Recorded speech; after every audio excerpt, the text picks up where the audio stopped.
Assalamualaikum warahmatullahi wabarakatuh. Perkenalkan, nama saya Sitrul Anissa dan rekan saya Fifty Octavia Astuti. Di sini akan memaparkan sedikit mengenai materi embriogenesis pada dikotil dan monokotil serta poliembrio. Langsung saja. Embriogenesis adalah proses pembentukan embrio multiseluler dari zigot bersel tunggal. Sel telur dibuahi, lalu zigot bersel tunggal, lalu embrio yang berpotensi membentuk tumbuhan yang lengkap. Yang selanjutnya, perkembangan yang berlangsung selama embriogenesis itu ada 5 tahap. Yang pertama, zigot mengalami yang namanya polimerasi apikal basal. Sel apikal yang kecil dengan sitoplasma kental dan sel basal yang besar dengan sitoplasma encer.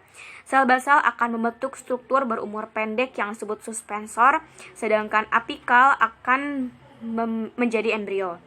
Yang selanjutnya yaitu tahap kedua, yaitu tahap globuler. Embrio berupa kumpulan sel dengan struktur membentuk bundar. Yang ketiga, tahap hati. Embrio bertambah massa dan jumlah selnya serta membentuk cekungan di bagian apikal sehingga strukturnya menyerupai hati. Yang keempat, tahap torpedo merupakan tahap awal ketika prekursor dari kotiledon, akar dan batang mulai dikenali. Yang selanjutnya, tahap kelima, tahap kotiledon. Kotiledon memanjang pada Magnopsida, ada 2 kotiledon yang mengalami perkembangan, sedangkan Lilopsida hanya 1 kotiledon atau scutellum yang berkembang. Di sini ada embriogenesis pada dikotil, embriogenesis pada Kapsela bursa pastoris. Zigot membelah asimetris membentuk sel terminal atau apikal yang kecil dan sel basal lebih besar. Kita bisa lihat di gambar bagian B. Sel terminal selanjutnya berkembang menjadi embrio, sedangkan sel basal selanjutnya membelah melintang membentuk suspensor. Sel terminal membelah memanjang membentuk proembrio tetrad. Kita bisa lihat di gambar C. Suspensor membelah melintang beberapa kali. Kita bisa lihat di gambar bagian D. Sel apikal membelah vertikal dengan bidang pembelahan tegak lurus. Bidang pertama, pada tahap ini proembrio berada pada tahap kuadran. Kita bisa lihat di gambar E. Setiap sel kuadran membelah melintang menghasilkan stadium oktan. Kita bisa lihat di gambar bagian F.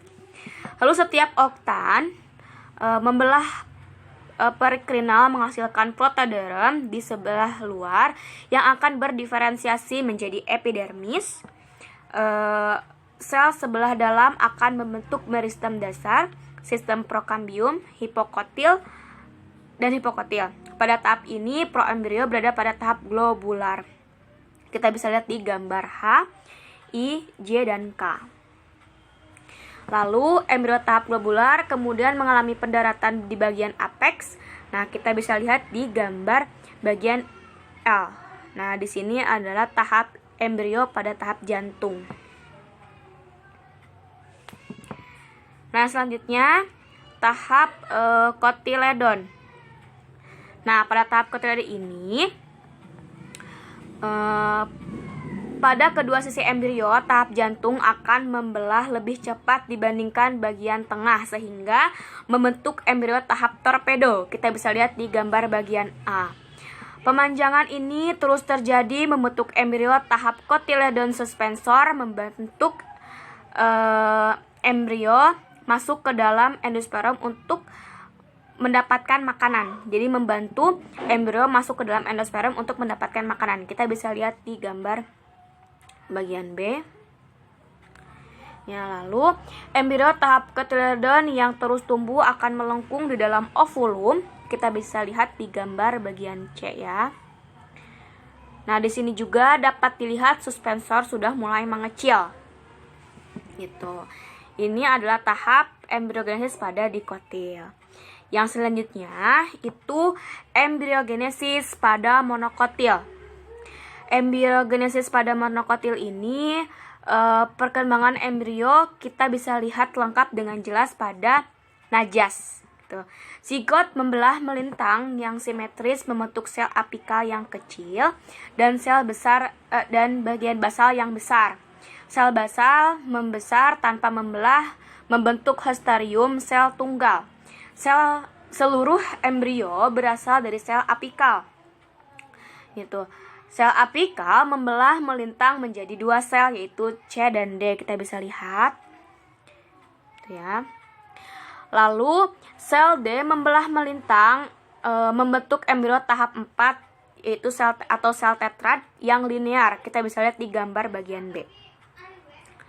Pada tahap C dan M terjadi 2 kali pembelahan vertikal membentuk 2 deret sel masing-masing 4 buah sel. Kita bisa lihat di gambar bagian C. Lalu bagian Q terdiri dari 4 sel yang disebut kuadran. Gitu. Kita bisa lihat di bagian ini, kuadran Q membelah perklinal membentuk 4 sel luar bakal dermatogen mengelilingi 4 sel aksilar. Kita bisa lihat di bagian gambar E yaitu. Lalu sel pada deret M membelah vertikal dan memanjang, kemudian membentuk proembrio tahap globular. Kita bisa lihat di bagian F. Ya. Proembrio menjadi berbentuk oval, bagian tengah membentuk pemula plerom. Kita bisa lihat di gambar bagian G. Nah, pada bagian Q terjadi pembelahan yang lebih cepat daripada sel yang di sebelahnya, yang mengubah kesimetrisan pada proembrio. Pertumbuhan yang cepat pada deret Q ini membentuk kotiledon tunggal. Kita bisa lihat di gambar bagian H. Sisi lain pertumbuhan lambat dan tumbuh menjadi pemula atau pemula epikotel atau initial apex. Kita bisa lihat di bagian I. Itu adalah embryogenesis pada monokotil. Yang selanjutnya yaitu tahap adalah endosperm yang akan dibahas mengenai oleh rekan saya Fifty Octavia Astuti. Kepada Fifty dipersilahkan. Bismillahirrahmanirrahim. Terima kasih kepada Siti Nur Anissa. Kali ini saya akan membahas tentang endosperm. Endosperm adalah jaringan nutrisi yang paling umum untuk perkembangan embrio pada Angiospermae.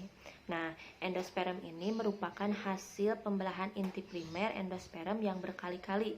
Endosperm ini pun berfungsi sebagai sumber nutrisi utama untuk perkembangan embrio. Adapun 3 tipe perkembangan endosperm. Yang pertama adalah endosperm nukleus. Nah, endosperm nukleus ini dialah pembelahan inti endosperm primer dengan tidak diikuti dinding. Kemudian yang kedua endosperm seluler. Endosperm seluler ini ialah tahap inti bebas di mana pembelahan inti endospermnya diikuti oleh pembentukan dinding. Dan yang terakhir endosperm helobial. Endosperm helobial ini biasanya hanya membelah 1-2 sel. Nah, selanjutnya kita akan membahas tentang poliembrio. Nah, poliembrio adalah adanya lebih dari 1 embrio dalam 1 biji, tetapi embrio ini tidak selalu menjadi dewasa atau matang, tetap tidak berkembang atau berdegenerasi poliembrionik terbentuk.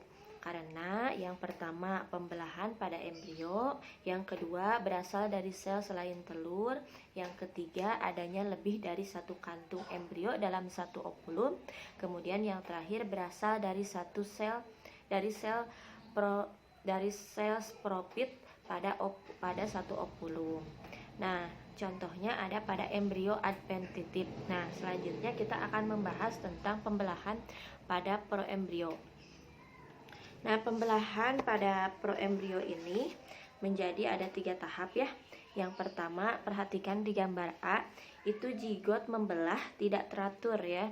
Jadi di dalam sini zigot tidak membelah secara teratur, tetapi membentuk kelompok sel yang tumbuh simultan dan membentuk beberapa embrio. Nah, di bagian paling bawah ini membentuk beberapa embrio. Kemudian di bagian yang B, Proembrio ini membentuk tunas kecil yang dapat berfungsi sebagai embrio. Nah, di gambar yang B ini terdapat bertumbuhnya tunas kecil yang nantinya akan berfungsi untuk pertumbuhan embrio. Kemudian yang C, embrio yang membentuk filamen menjadi bercabang dan masing-masing tumbuh menjadi embrio. Nah, jadi setiap tunas yang tadi telah ada nantinya akan bercabang menjadi pertumbuhan embrio. Kemudian perhatikan di gambar embrio adventif. Nah, pada embrio ini berasal dari satu sporofit pada satu ovulum. Nah, awalnya satu ovulum, kemudian dari embrio oreogonal, kemudian menjadi embrio adventif. Selanjutnya, penyebab poliembrio. Penyebab poliembrio ini berdasarkan Haberland pada 1928 menjelaskan tentang teori nekohormon pada sitrus sp atau poliembrio. Nah, terjadi karena yang pertama hibridasi, yang kedua gen resesif, yang ketiga umur pohon, yang keempat pembentukan buah, yang kelima nutrisi dari makanan tersebut, kemudian yang terakhir adalah arah percangan. Nah, kemudian penyebab poliembrio ini membentuknya banyaknya embrio di dalam satu tunas. Untuk pertemuan hari ini dicukupkan. Terima kasih. Wassalamualaikum warahmatullahi wabarakatuh.